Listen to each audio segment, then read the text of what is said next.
I stood in the pouring rain, key in hand, unable to open the door to the house I built with my own 2 hands 40 years ago. The lock had been changed. Through the window, I could see my daughter-in-law Amanda smirking, phone pressed to her ear. My arthritis flared as rain soaked through my jacket, the hospital parking receipt for visiting my wife still in my pocket. In that moment, staring at the stranger who had barricaded me from my own home, I knew exactly what needed to be done. The house on Maple Street had been my pride and joy since I constructed it in 1979. As a construction foreman, I had poured every ounce of skill into creating a home where Martha and I could raise our boys and eventually grow old together. We had been married 45 years now, through good times and bad, and this current chapter was definitely falling into the latter category. Martha had been in the hospital for 3 months, with a serious heart condition. The doctors were optimistic, but the road to recovery would be long. Every morning I would wake up at 6, make myself a simple breakfast, and drive the 20 miles to Ridgeview Medical Center to spend most of the day with her. By evening, I would return home exhausted but grateful for another day with the woman I loved. At 68, I never expected to be sharing our modest 3-bedroom home with our adult son James and his wife Amanda. They had moved in with us 8 months ago, after James lost his job at the accounting firm, and they couldn't keep up with their apartment payments. Martha and I welcomed them with open arms, the way parents do. We figured it would be temporary, just until they got back on their feet. "Dad, we can't thank you enough," James had said the day they moved in, Amanda nodding enthusiastically beside him. "Just a few months until I find something new, I promise." "You two take as long as you need," I replied, Martha squeezing my hand in agreement. Family helps family. The first few weeks were pleasant enough. Amanda would cook dinner occasionally, James would help with yard work, and we established a rhythm that worked for everyone. When Martha first went into the hospital, Amanda even drove me there a few times when my arthritis was acting up. "Homer, you really built a beautiful home," Amanda would say, running her hand along the oak banister I had crafted. "They just don't make them like this anymore." I appreciated the compliment, but something in her tone made me uneasy, like she was appraising the place rather than admiring it. As weeks turned into months, subtle changes began occurring around the house. I would return from the hospital to find family photos missing from the walls, replaced with Amanda's modern art prints. The comfortable recliner where I read the newspaper was suddenly relegated to the corner to make room for an exercise bike Amanda rarely used. My belongings gradually migrated from the master bedroom to the smaller guest room to give James and Amanda more space. "Dad, you spend so much time at the hospital anyway," James reasoned when I questioned the new sleeping arrangements. "And this way, you won't disturb anyone when you get up early." I swallowed my objections, not wanting to create tension while Martha was sick. Each night, I would call her from the guest room phone and tell her everything was fine at home. I couldn't bear to worry her with these trivial matters when she needed to focus on healing. Amanda grew increasingly vocal about what she called my old man habits. Apparently, I chewed too loudly at dinner. My morning coffee ritual took up too much counter space. The television was always too loud or tuned to the wrong channels. James, who once would have defended me good-naturedly, now remained silent or worse, agreed with her criticisms. "Dad, could you maybe not leave your newspaper scattered across the kitchen table?" he asked one evening, Amanda hovering behind him with arms crossed. "Amanda's trying to keep the place tidy." "The place," I noted silently. "Not your house anymore, but the place." I tried to accommodate their requests, reminding myself that having multiple generations under one roof required compromise. Martha would expect that of me. So I adapted, retreated, conceded, all while making my daily pilgrimages to the hospital to sit with my wife, whose gentle smile was the only thing keeping me going. Then came the evening that changed everything. I had stayed particularly late at the hospital because Martha had a rough day. A new medication was making her nauseated, and I couldn't bear to leave her side until she fell asleep. By the time I got home, it was nearly 10 o'clock. The house was dark, except for a light in my former home office, which had become Amanda's project space. As I hung up my jacket, I noticed the door was ajar. Something compelled me to approach quietly. Through the crack, I could see Amanda sitting at my desk, my financial documents spread before her. Bank statements, retirement account information, and most alarmingly, the deed to our house and mortgage papers. She was photographing them with her phone, page by page. I pushed the door open. "Amanda, what are you doing with my financial information?" She startled, nearly dropping her phone. For a brief moment, her mask slipped, and I glimpsed something cold and calculating in her eyes before she composed herself. "Oh, Homer, you scared me," she laughed, gathering the papers into a messy pile. "I was just helping organize your paperwork. James mentioned you might need help with the bills while Martha's in the hospital." "I don't recall asking for that kind of help," I said, stepping into the room, "and I definitely don't remember giving permission to go through my private documents." "Don't be silly," she said dismissively. "We're family. I'm just trying to help." I surveyed the desk, noting which folders had been disturbed. "Where's the second page of my house deed?" "Everything's right here," she said, gesturing vaguely at the stack. "You know, Homer, you really should consider digitizing these records. What if something happened to them?" That night, after Amanda had gone upstairs, I carefully went through every document. The deed was complete, but I couldn't shake the feeling that she had made copies. My retirement statements had clearly been examined closely, and my recent bank statements were arranged differently than my usual system. As I reorganized everything, a pit formed in my stomach. Why was my daughter-in-law so interested in my financial situation, and why did I suddenly feel like a stranger in my own home? The morning after discovering Amanda with my financial papers, I called my longtime friend Walter. We had worked construction together for 30 years before retirement, and he was the only person besides Martha I truly trusted. "Walt, got time for coffee?" I asked, calling from my truck parked 2 blocks from the house.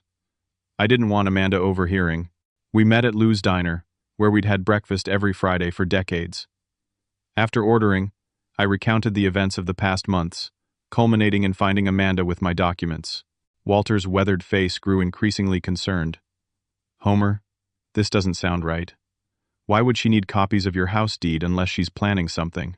"Maybe I'm overreacting," I said, though I didn't believe it myself. "First thing you need to do is get a small safe," Walter advised, stirring his coffee. "Something fireproof for important papers. Second, start documenting everything. Times, dates, what they move, what they say." I nodded, grateful for his practical advice. "Martha would tell me I'm being paranoid." "Martha would tell you to protect yourself," Walter corrected. "You built that house with your own 2 hands for your family, not for some opportunistic daughter-in-law." I took his advice and purchased a fireproof safe that afternoon, installing it in the back of my closet in the guest room. I secured all my important documents inside, creating a decoy filing system in the office with older, less important papers. Over the next 2 weeks, a disturbing pattern emerged. While I was at the hospital with Martha, Amanda was systematically redecorating the house. She claimed she was freshening things up, but the changes went far beyond new throw pillows. Family photographs disappeared, replaced with generic artwork. Martha's beloved china cabinet was moved to the basement to make room for Amanda's exercise equipment. Martha mentioned she wanted to update the place. Amanda would say whenever I questioned a change, "I'm just doing what she would want." It was a clever tactic, using my hospitalized wife as justification. How could I argue without seeming insensitive to Martha's supposed wishes? James was rarely home when I was. His job search had apparently necessitated longer hours away from the house, though I never saw evidence of interviews or applications. When we did cross paths, he seemed distracted and uncomfortable meeting my eyes. Most concerning was Amanda's new habit of accompanying me to the hospital at least once a week. She would position herself as the caring daughter-in-law, bringing small gifts for Martha and charming the nurses. But I noticed how she monitored our conversations, interrupting whenever Martha and I discussed home matters. "Don't worry, Martha. Everything at the house is perfect," she would interject. "Homer doesn't need to trouble you with household details. You just focus on getting better." One afternoon, as I returned from the hospital cafeteria to Martha's room, I overheard Amanda on her phone in the hallway. "Mom, I told you it's happening," she was saying in a hushed voice. "The old lady isn't coming home anytime soon, and the house will be ours before summer. It's perfect timing with the baby coming." "Baby?" This was the first I'd heard of any pregnancy. And what did she mean about the house being theirs? When I entered the room, Amanda quickly ended her call and smiled brightly at Martha. I said nothing, But inside, alarm bells were ringing at full volume. The gaslighting began subtly. Items I was certain I had placed in one location would mysteriously move. When I mentioned it, Amanda would exchange glances with James. "Dad, are you sure you put your glasses there?" James would ask. "You've been under a lot of stress lately." "Homer, this is the third time this week you've misplaced something," Amanda would add with exaggerated concern. "Maybe we should mention these memory issues to Martha's doctor?" I knew exactly what she was doing. By questioning my memory and mental acuity, she was laying groundwork. For what? I wasn't entirely sure, but I had my suspicions. The mail became another battleground. I would arrive home to find letters and bills already opened, Amanda claiming she was helping organize things.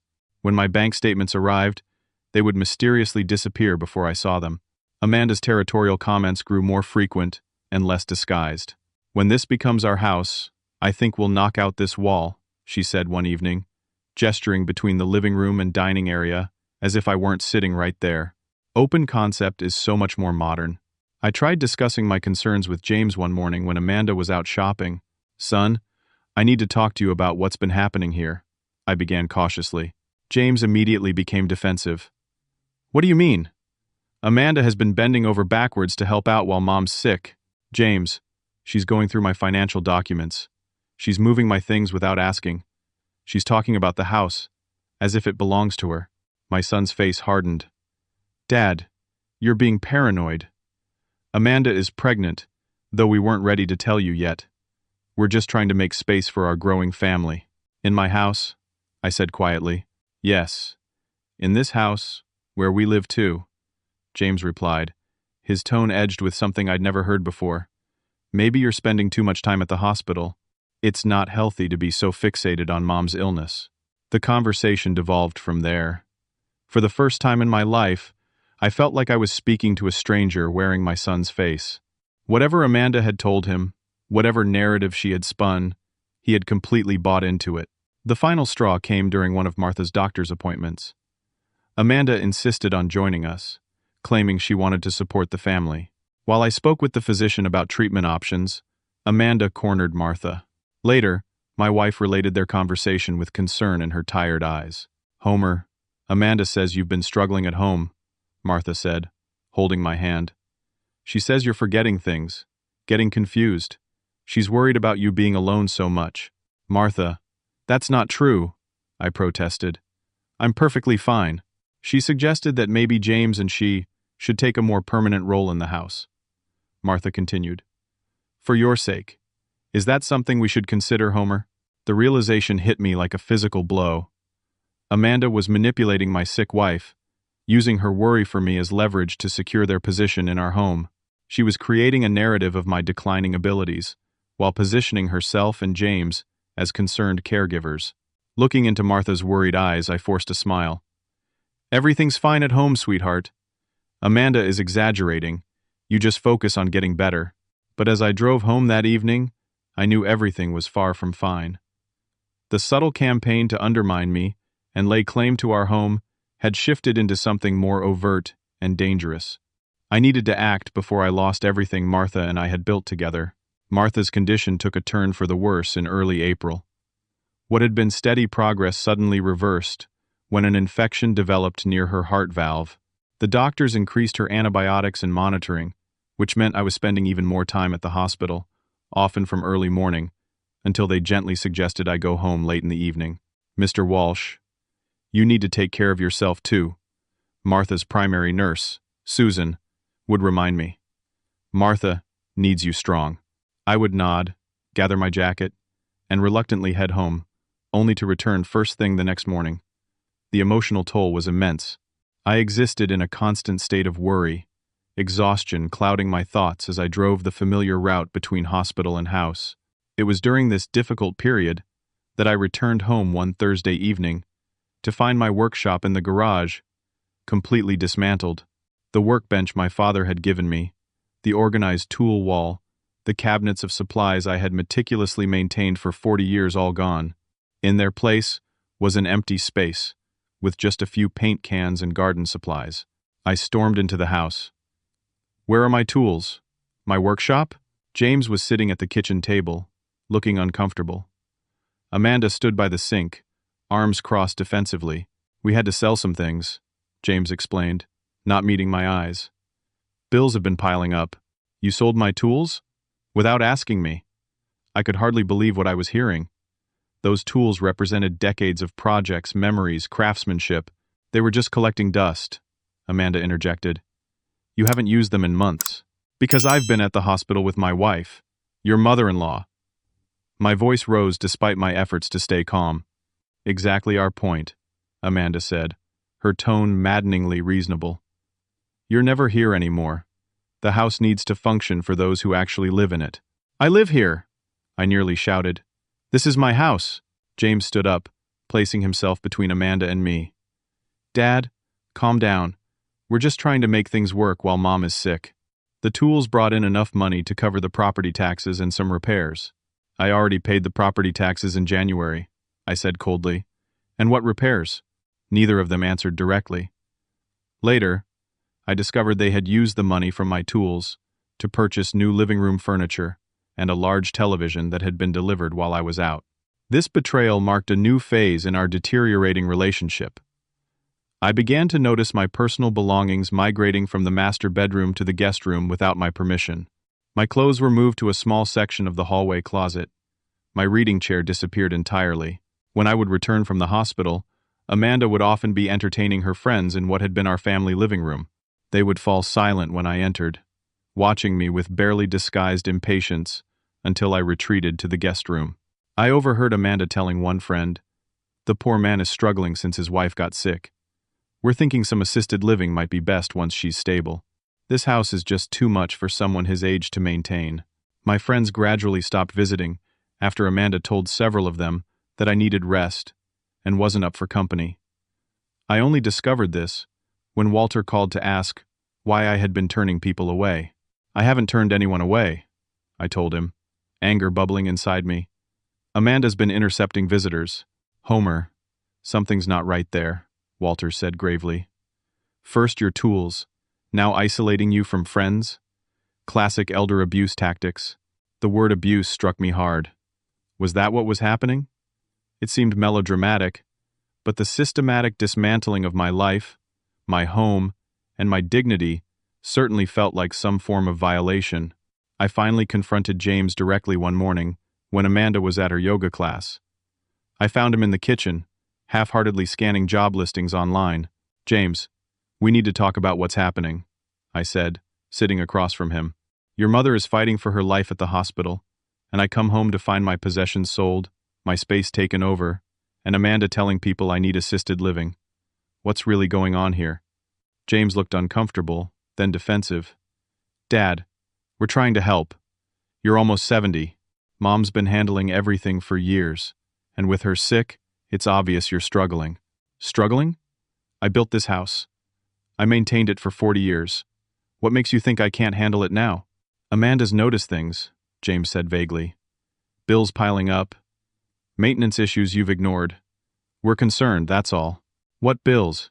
What maintenance issues?" I demanded. James couldn't provide specifics, which told me everything I needed to know about where these concerns originated. "Son, I think Amanda has plans for this house that don't include me," I said bluntly. James's face hardened. "There it is. Mom warned us you might get paranoid without her around." "Amanda is pregnant, Dad. We're thinking about our family's future." "And what about my future? Your mother's future when she comes home?" "If she comes home," James muttered, then immediately looked ashamed. Those words cut deeper than any others.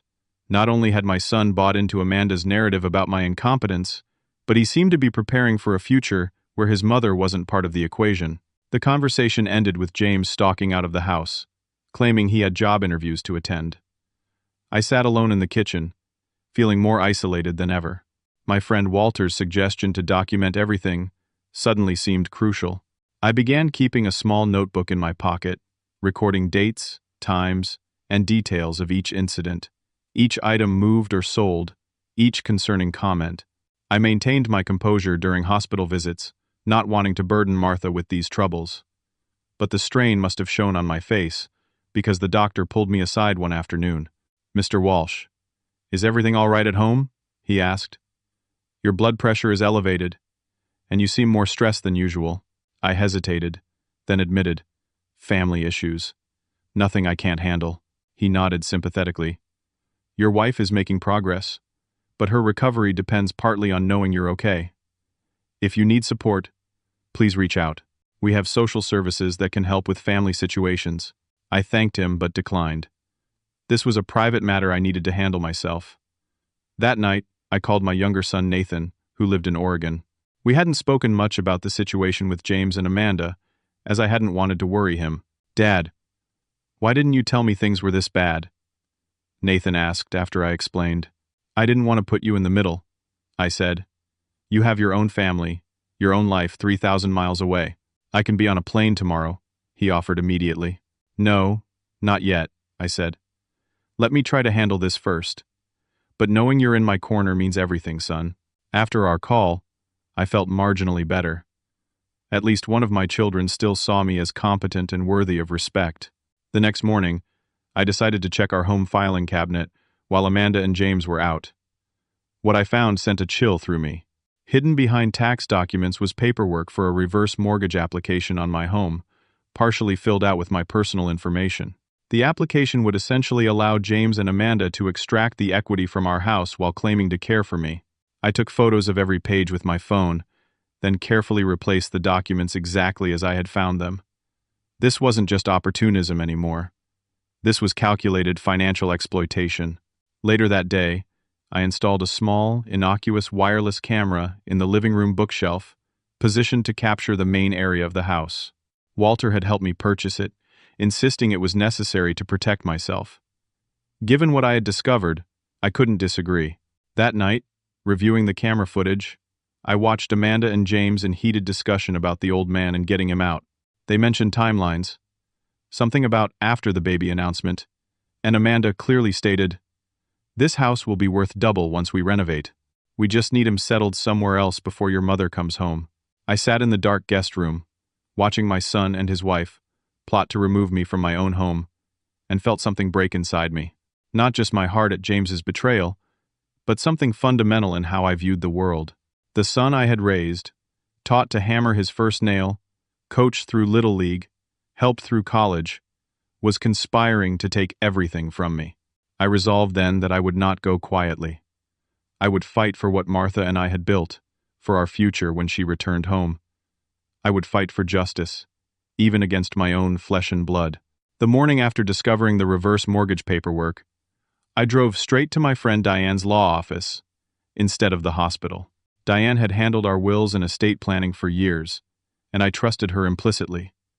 When her secretary saw my face, she immediately ushered me into Diane's office without an appointment. "Homer, what's wrong?"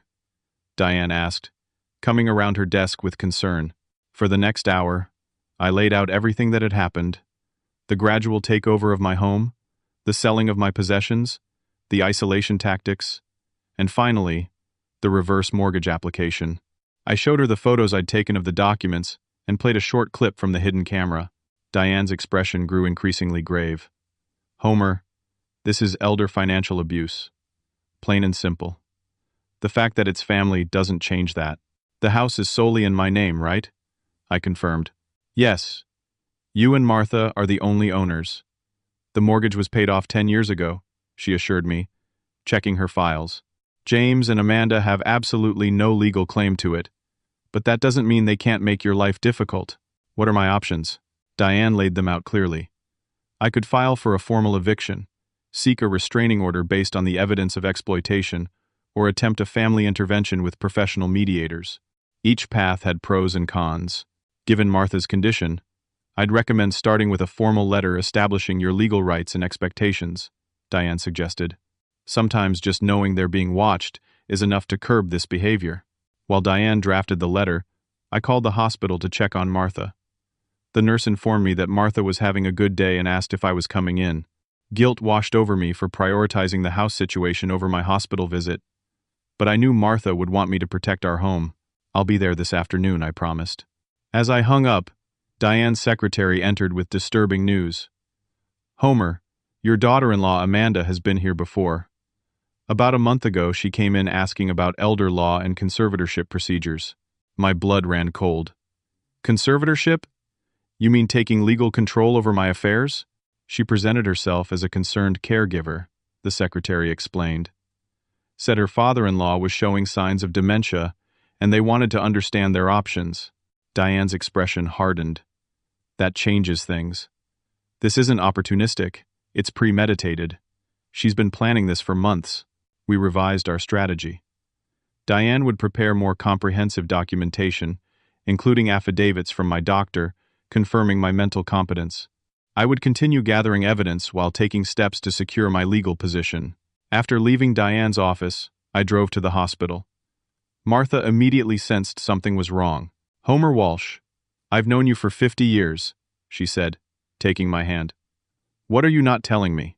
I considered deflecting, protecting her from additional stress, but our marriage had been built on honesty. I told her a simplified version of what was happening, emphasizing that I was handling it. Martha's reaction surprised me. Rather than becoming upset, she became indignant. Those ungrateful. After all we've done for them. Her monitor beeped as her heart rate increased. "Martha, please, stay calm," I urged. "Your health is the priority." She squeezed my hand. "No, Homer. Our life together is the priority. You fight for our home.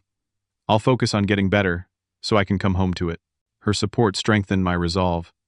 When I returned home that evening, I noticed James and Amanda watching me with newfound wariness. Perhaps they sensed something had changed in my demeanor. The next morning, I had just finished breakfast when Dr. Landon, Martha's cardiologist, called my cell phone. "Mr. Walsh, I thought you should know that your daughter-in-law was here yesterday asking about your wife's prognosis. She specifically wanted to know about long-term care options and whether we thought Mrs. Walsh would be able to return home." My grip tightened on the phone. "What did you tell her?" "Due to privacy regulations. I didn't share specifics," he said. "But I wanted you aware that she was inquiring. Some of her questions struck me as unusual." I thanked him for the call, anger simmering inside me. Amanda was already planning for a future where Martha either didn't come home or came home to an institutional setting rather than her own house. That afternoon, I asked Walter to accompany me to the bank. I removed Martha's and my important documents and valuables from our safe deposit box, opened a new account at a different bank that only I could access, and updated all my contact information to my cell phone only. Small steps to protect ourselves, but necessary ones. I then visited Martha's sister, Grace, who lived about an hour away. I explained the situation and asked if she would be willing to be present when I confronted James and Amanda. "Those vultures," Grace said. Her resemblance to Martha, striking as righteous anger, colored her features. "Of course I'll help. Martha would do the same for me." We agreed she would come the following Sunday, when both James and Amanda would be home. In the meantime, I continued documenting everything and checking my hidden camera footage daily. The confrontation I had planned never materialized. When I returned from the hospital that Friday, my key wouldn't turn in the lock. At first, I thought it was stuck. But after several attempts, the terrible truth dawned on me. They had changed the locks. Through the living room window, I could see Amanda on the phone, pacing. When she noticed me on the porch, she smirked and turned away.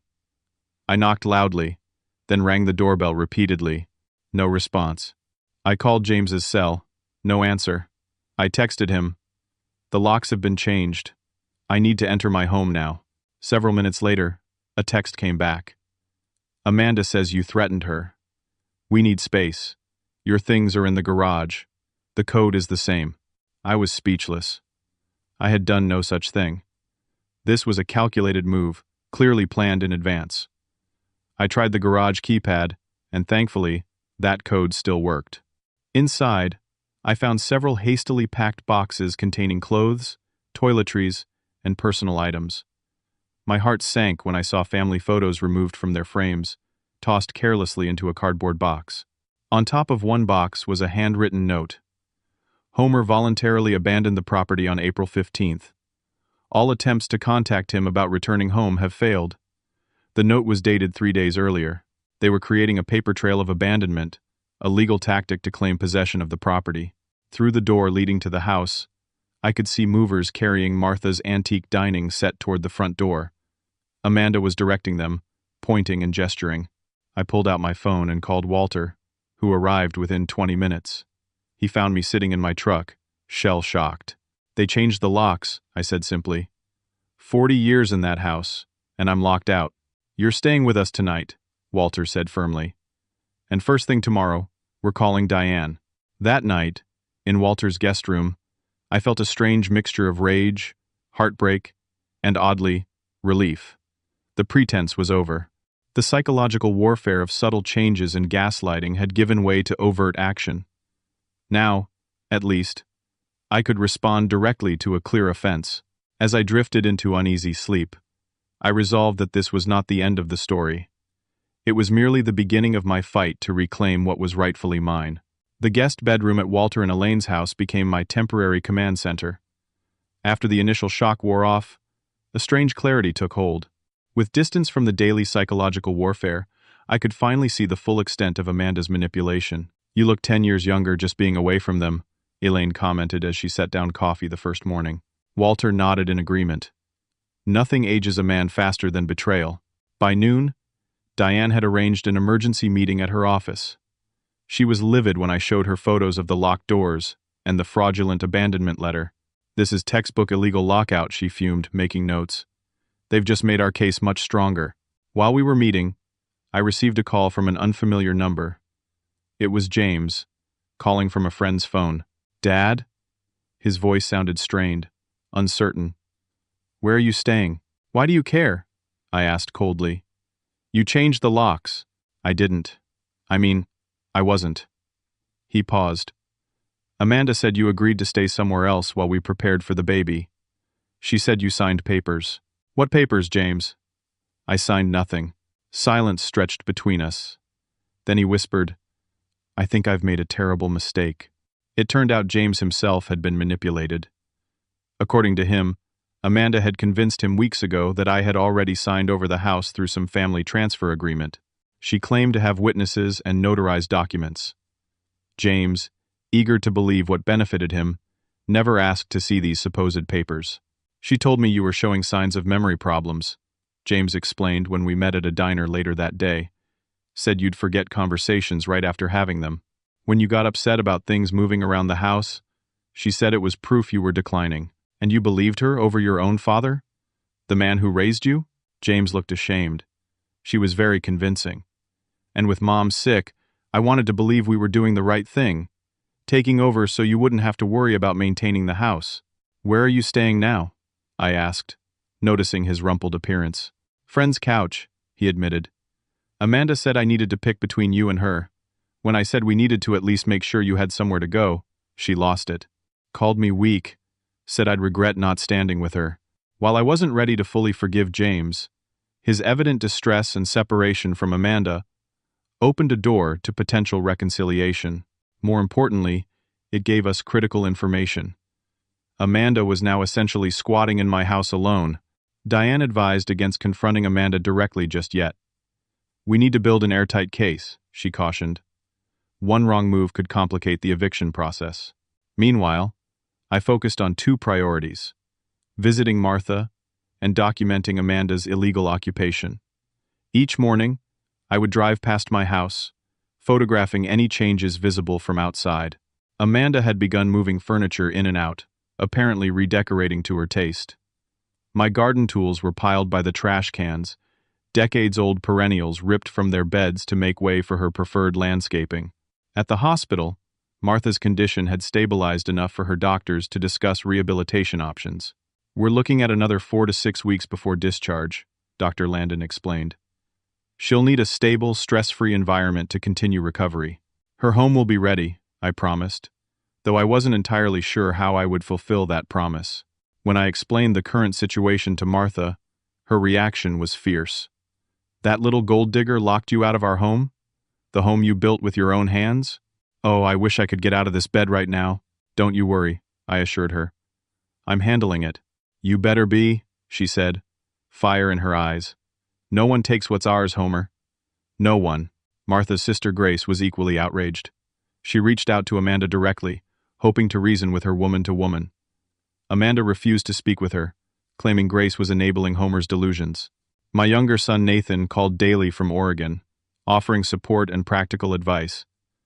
"I've booked a flight for next week," he announced. "This has gone on long enough." "Nathan, you don't have to." "Dad, stop. This isn't just about the house anymore. This is about our family. Mom deserves to come home to her house, not some apartment while that woman remodels her kitchen." While waiting for Nathan's arrival, I discovered something disturbing through Walter's connections in the neighborhood. Amanda had been visiting Martha at the hospital, apparently during evening hours when she knew I wouldn't be there. "She's been telling your wife you're living with another woman," reported Walter, who had heard this from the night nurse's husband. "Says you've taken up with some floozy half your age and abandoned both Martha and James." The cruelty of this lie staggered me. To prey on a sick woman's insecurities, to plant seeds of doubt during her most vulnerable time, it revealed the depths of Amanda's character.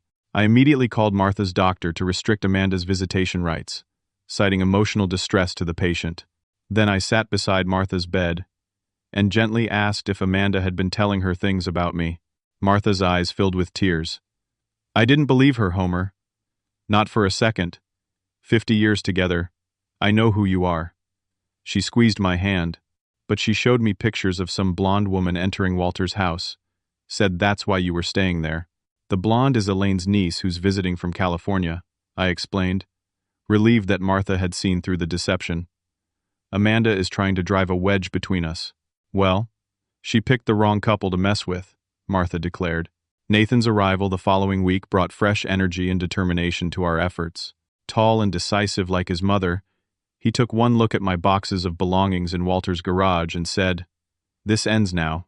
With Nathan, James, Walter, Diane, and myself, we formulated a comprehensive plan to reclaim the house.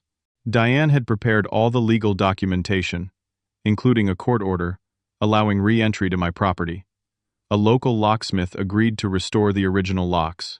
Walter's friend Mike, a police officer, offered to be present to keep the peace. The final piece fell into place when Martha's doctor authorized a brief, supervised release from the hospital. 4 hours maximum, he stipulated, and she must remain in the wheelchair the entire time. The night before our planned reclamation, James arrived at Walter's with unexpected news. "Amanda says she's pregnant," he said, looking troubled. "We know she's been claiming that," I replied. "No. She's saying she has confirmation now. Showed me a pregnancy test." He pulled out his phone, scrolling to a photo. "But something doesn't add up. Last month she said she was 8 weeks along, but now she's saying she's only 6 weeks. Nathan examined the photo closely. "That test doesn't even look real. The line is too perfectly straight." James swallowed hard. I think she might be lying about the pregnancy too."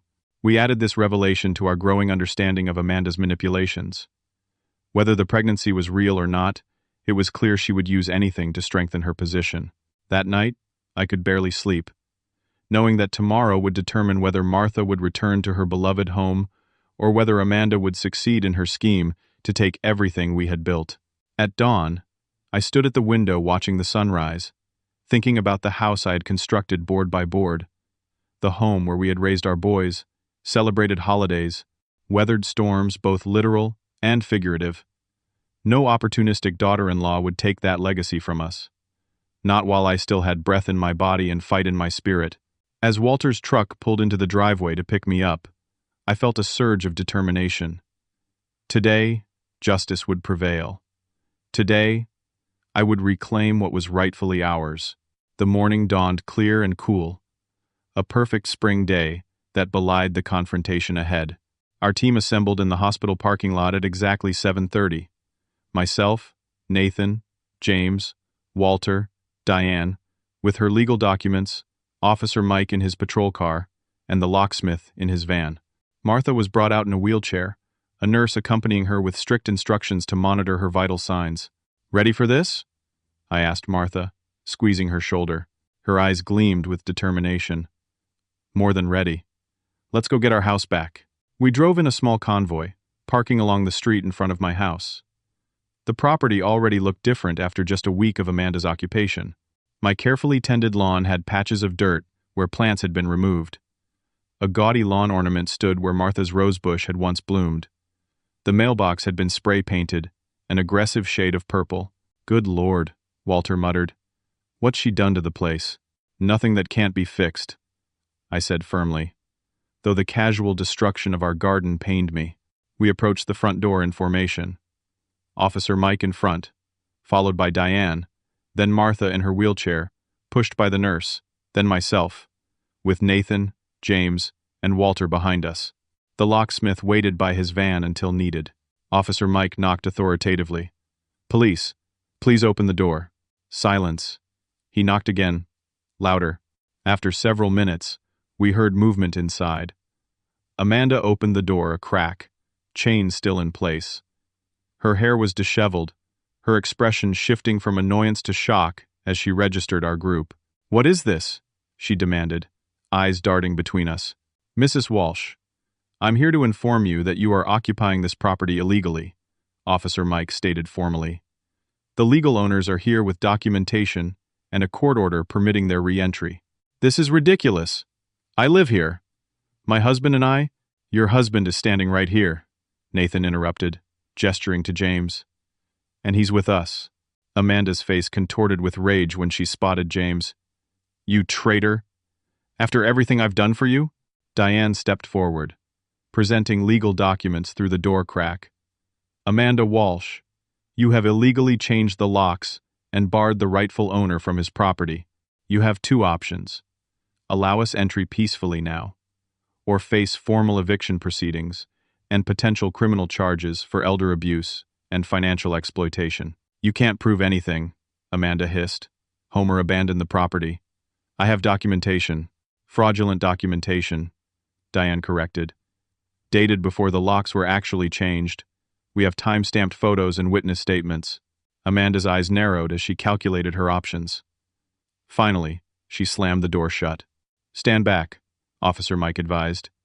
He knocked again.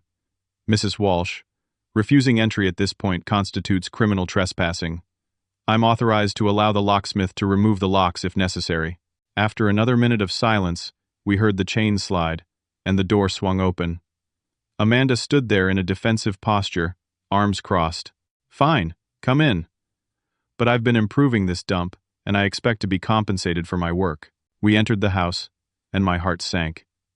In just 1 week, Amanda had transformed our cozy, memory-filled home into something unrecognizable. Walls were partially painted in clashing colors. Our family photos were completely gone, replaced with generic art prints. Furniture was rearranged or missing entirely. The smell of cigarette smoke hung in the air, despite the fact that neither Martha nor I had ever allowed smoking indoors. Martha gasped as the nurse wheeled her into what had been our living room for 40 years. "What have you done to our home?" Amanda smirked. "Brought it into this century. You should be thanking me." "Miss Jenkins," Diane addressed Amanda by her maiden name, a subtle power move. "While this confrontation proceeds, the locksmith will be restoring the original locks. Please provide all copies of the new keys. And if I don't, then we'll change the locks again, and you'll be fully responsible for the cost," Diane replied smoothly. As the locksmith began working, Officer Mike supervised Amanda's movements around the house. Nathan and James began documenting the changes and damage with their phones, while Walter helped me check for missing valuables. Amanda alternated between cold defiance and attempts to manipulate James. "Babe, you can't seriously be choosing them over me. What about our baby, our future?" James stood firm. "There is no baby, is there, Amanda?" Her expression flickered. "How can you say that? You saw the test." James pulled out his phone. "I've been tracking your supposed pregnancy timeline for weeks. You've given 3 different due dates. And yesterday, I found these in your purse." He showed her the screen, which displayed a photo of fake pregnancy test packages. Amanda's face paled, then flushed with anger. "You went through my things? Like you went through my father's financial documents?" James countered. Martha, who had been quietly observing, spoke up. "I want to see what she's done to our bedroom." I hesitated, worried about what we might find, but nodded to the nurse to wheel her down the hallway. The rest of us followed, leaving Amanda with Officer Mike. Our bedroom had been completely transformed. Martha's quilts and bedding were gone, replaced with modern geometrically patterned comforters. The walls were halfway painted a jarring shade of orange. Our wedding portrait had been removed from above the bed, a large abstract canvas in its place. "Where are our things?" Martha demanded when Amanda appeared in the doorway. "Where are the quilts my mother made? Where are our photo albums?" Amanda shrugged. "Some stuff is in the basement. Other things might have been donated. I can't be expected to keep track of ancient history." I had never seen Martha truly angry in all our years together, but the look she gave Amanda in that moment would have withered an oak tree. "You come into our home under the pretense of needing help," Martha said, her voice low and controlled. "You manipulate our son, sell Homer's tools, try to steal our house, and then have the audacity to discard our memories as ancient history? You have no idea what it means to build a life, a real life, with someone." Amanda rolled her eyes. "Save the Hallmark speech. This house was wasted on you two. Do you have any idea what this property is worth now? With the right renovations, it could be worth double." "So that was the plan," Nathan said. "Manufacture evidence of Dad's incompetence, get power of attorney, put Mom in a facility, and flip the house?" "You make it sound so calculated," Amanda replied with a slight smile. "I prefer to think of it as resource optimization." The locksmith appeared in the doorway. "Original locks are back in place, sir. Here are your new keys." I took them gratefully. "Thank you." Diane approached Amanda with formal paperwork. "This is an official notice to vacate the premises immediately. You are permitted to take only your personal belongings, not anything belonging to the Walsh family." "And how exactly am I supposed to separate everything in one day?" Amanda demanded. "You managed to remove quite a lot of our things in a week," I pointed out. "I'm sure you'll figure it out." For the next several hours, we supervised as Amanda packed clothing and personal items. Nathan and James retrieved our family possessions from the basement and garage. Walter helped me secure valuables and documents that had survived Amanda's occupation. Martha remained in the living room, directing operations from her wheelchair with the precision of a general. The nurse monitored her vital signs regularly, reminding us that she needed to return to the hospital soon. As Amanda filled her suitcases, she made one last attempt to drive a wedge between James and me. "You realize your father is never going to forgive you for this, right? In his eyes, you'll always be the son who betrayed him." Before James could respond, I placed a hand on his shoulder. "My son didn't betray me. He was manipulated by someone who targeted this family's vulnerabilities during a crisis. The fact that he's here now, helping make things right, tells me everything I need to know about his character." James's eyes filled with tears. "I'm so sorry, Dad. I should have seen through her lies." "We'll talk more about it later," I said quietly. "But know this. You're my son. Nothing changes that." Amanda watched this exchange with evident disgust. "You people and your sentimentality. It's pathetic." "No, Amanda." Martha called from her wheelchair. "What's pathetic is someone so empty inside that they have to steal other people's homes and memories to feel accomplished." By mid-afternoon, Amanda had packed what she could carry. Officer Mike informed her that she could arrange to collect additional belongings within the week, but only with police supervision. "Where am I supposed to go?" she demanded, standing on the front porch with her suitcases. "That's not our concern," Diane replied coolly. "Perhaps your parents can accommodate you." As if on cue, a car pulled into our driveway. An older couple emerged, looking concerned and confused. "Mom? Dad?" Amanda seemed genuinely surprised. "What are you doing here?" "James called us," her mother explained. "Said you might need a place to stay." James stepped forward. "Mr. and Mrs. Jenkins, thank you for coming. I thought it would be best if Amanda stayed with family while we sort things out." Amanda's father surveyed the scene, taking in Officer Mike's presence and the collection of suitcases.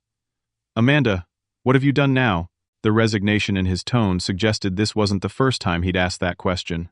As Amanda reluctantly loaded her belongings into her parents' car, I felt a weight lifting from my shoulders. The house was damaged, disorganized, and would require considerable work to restore, but it was ours again. Martha reached for my hand as we watched Amanda's parents' car pull away. "We did it, Homer. We got our home back." "Yes, we did," I agreed, squeezing her hand. "And now we need to get you back to the hospital so you can focus on getting well enough to come home permanently."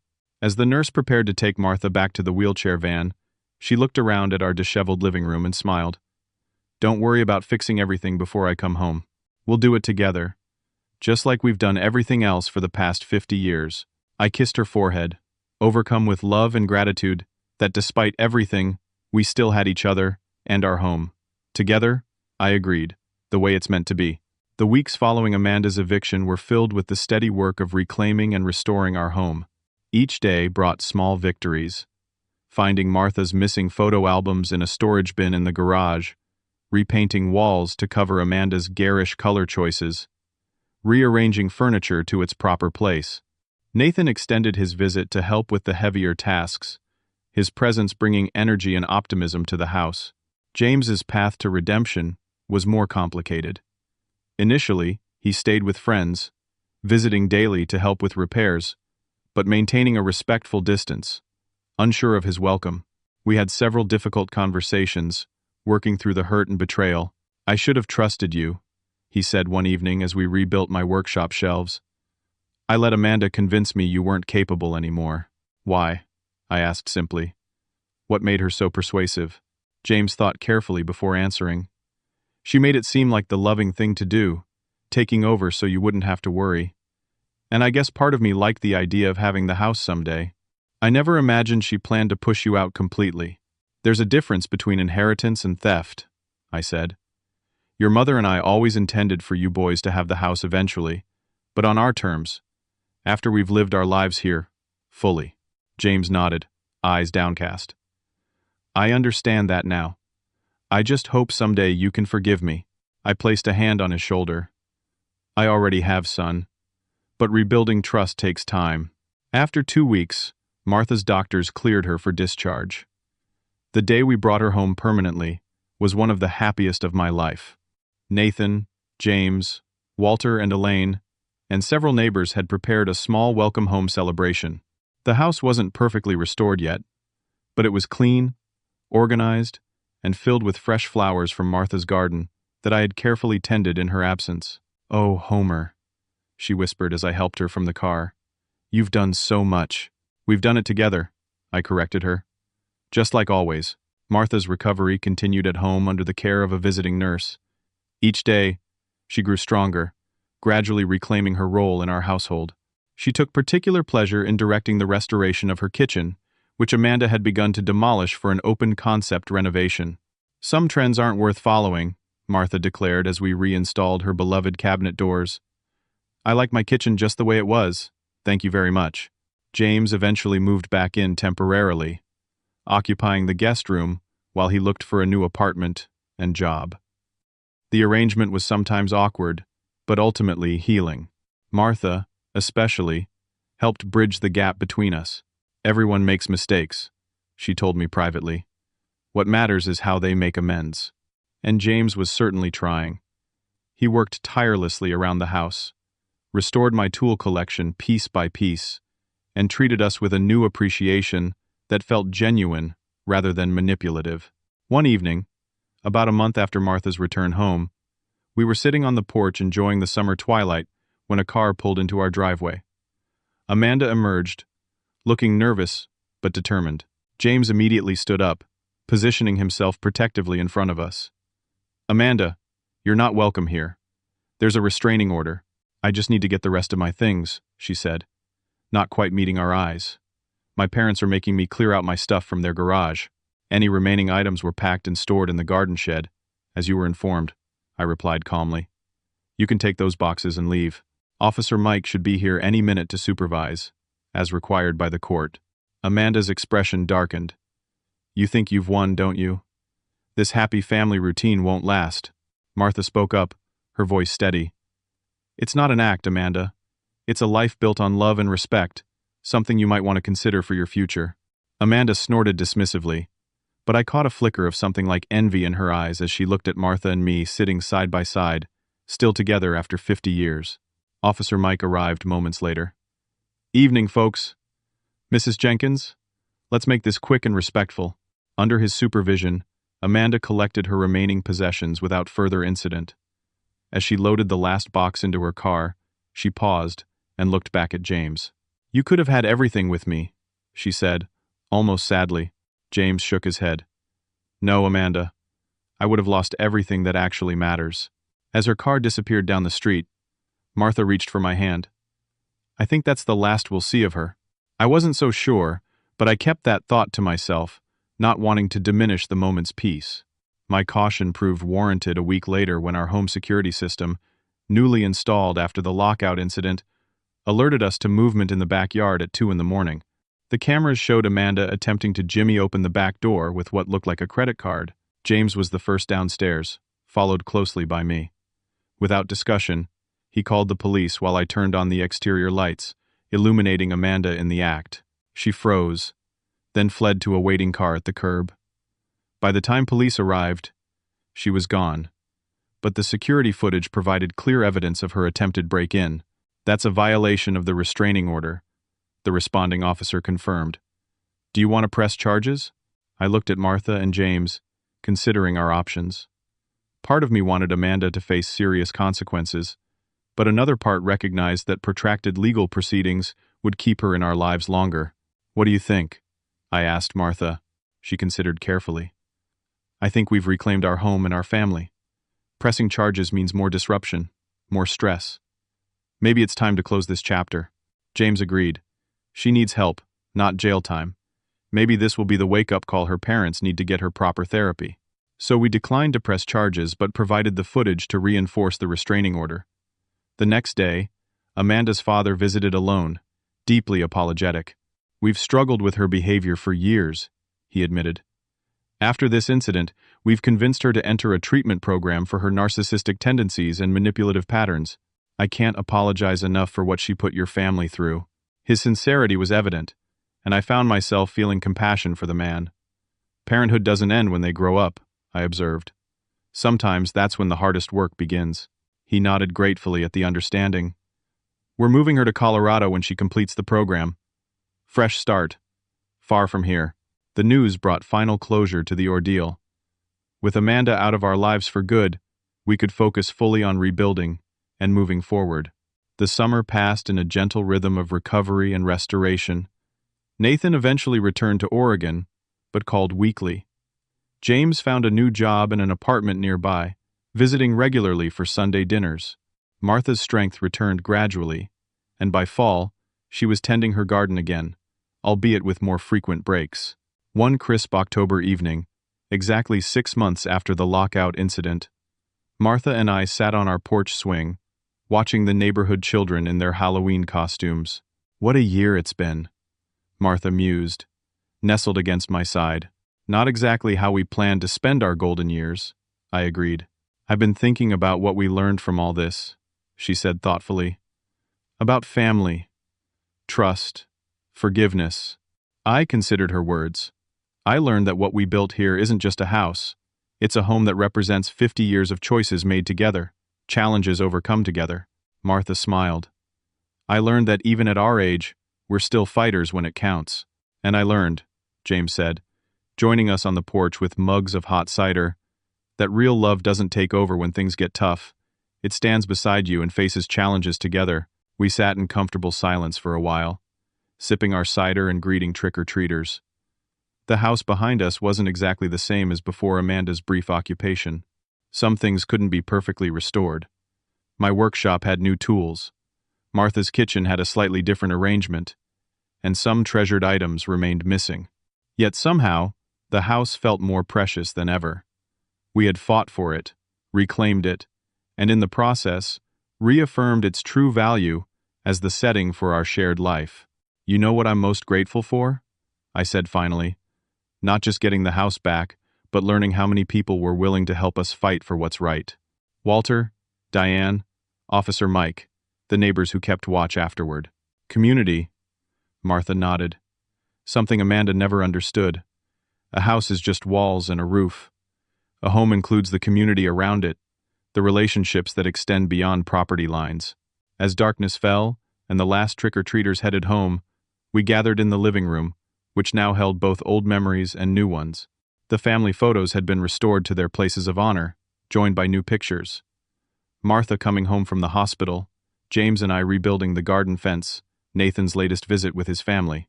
Looking around at our imperfectly restored home, I felt a profound sense of peace and gratitude. We had weathered a storm that could have cost us everything, and emerged stronger, wiser, and somehow more appreciative of what we had built together over 5 decades. "Life's too short for bitterness," Martha said, seeming to read my thoughts as she often did. "What Amanda did was wrong, but I won't let it steal another moment of our happiness." I pulled her close, marveling at her wisdom and resilience. "You're right, as usual. The best revenge isn't getting even. It's living well in the home we fought to keep." James raised his cider mug in a toast. To home. Not just a place, but a feeling. Something worth protecting. To home, Martha and I echoed, our voices blending as they had for 50 years. Outside, autumn leaves danced across our reclaimed lawn, and inside, the warm light of home glowed steadily against the gathering darkness. Some things, I realized, were simply too precious to lose, too important to surrender, too meaningful to replace. Our home was one of those things, and we had proven that we would fight with everything we had to protect it.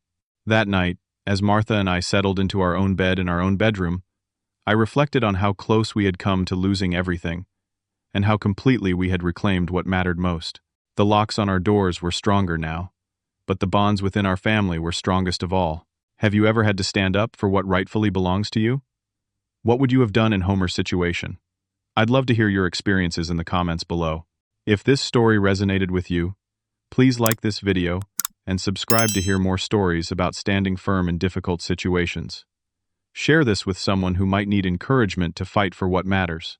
Thank you for listening, and remember that sometimes the most important battles we fight are for the homes and relationships we've spent a lifetime building.